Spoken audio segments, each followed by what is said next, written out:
ವೀಕ್ಷಕರೇ, ನಮ್ಮ ಚಳ್ಳಕೆರೆ ಟಿವಿಗೆ ಸ್ವಾಗತ. ಇಂದಿನ ಪ್ರಮುಖ ಸುದ್ದಿ. ಹರಿಕತೆ ಹೇಳುವಿಕೆ ಸಂಗೀತ, ನೃತ್ಯ ಮತ್ತು ನಾಟಕೀಯ ಅಭಿನಯಗಳ ಸಮನ್ವಯದಿಂದ ರೂಪುಗೊಂಡಿರುವ ವಿಶಿಷ್ಟ ಹಿಂದೂ ಸಾಂಪ್ರದಾಯಿಕ ಕಲೆ.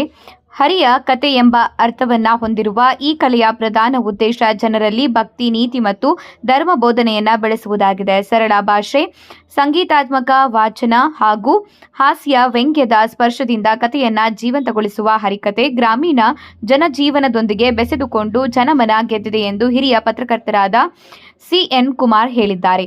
ತಾಲೂಕಿನ ಮಲ್ಲಾಡಿಹಳ್ಳಿ ಸೇವಾಶ್ರಮದ ಸಭಾಂಗಣದಲ್ಲಿ ಶನಿವಾರ ಮಡಿಲು ಗ್ರಾಮೀಣ ಮತ್ತು ನಗರಾಭಿವೃದ್ಧಿ ಸಂಸ್ಥೆ ವತಿಯಿಂದ ಮಹಾಶಿವರಾತ್ರಿ ಹಬ್ಬದ ಪ್ರಯುಕ್ತವಾಗಿ ಆಯೋಜಿಸಿದ ಹರಿಕತೆ ಕಾರ್ಯಕ್ರಮಕ್ಕೆ ಚಾಲನೆ ನೀಡಿ ಮಾತನಾಡಿದರು.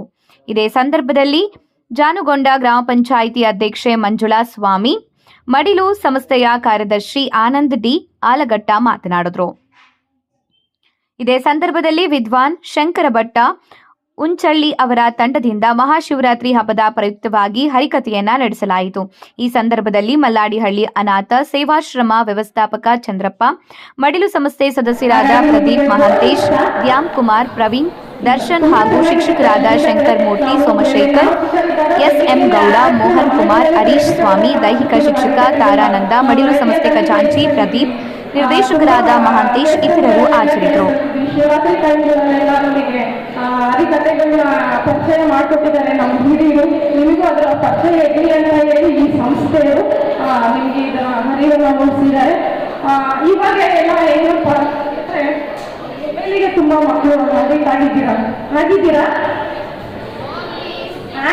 ಆನ್ಲೈನ್ ಕ್ಲಾಸ್ ಯಾವಾಗ ಬಂತ ಕೊರೋನಾ ಟೈಮಲ್ಲಿ ಅವಾಗ ಎಲ್ಲರೂ ಮಕ್ಕಳು ತುಂಬ ಮೊಬೈಲ್ನ ಬಳಕೆ ಮಾಡ್ಕೊಳ್ತಿದ್ದೀರಾ ತಾನೇ? ಸುಳ್ಳು ಹೇಳ್ಬೇಡ್ರಿ,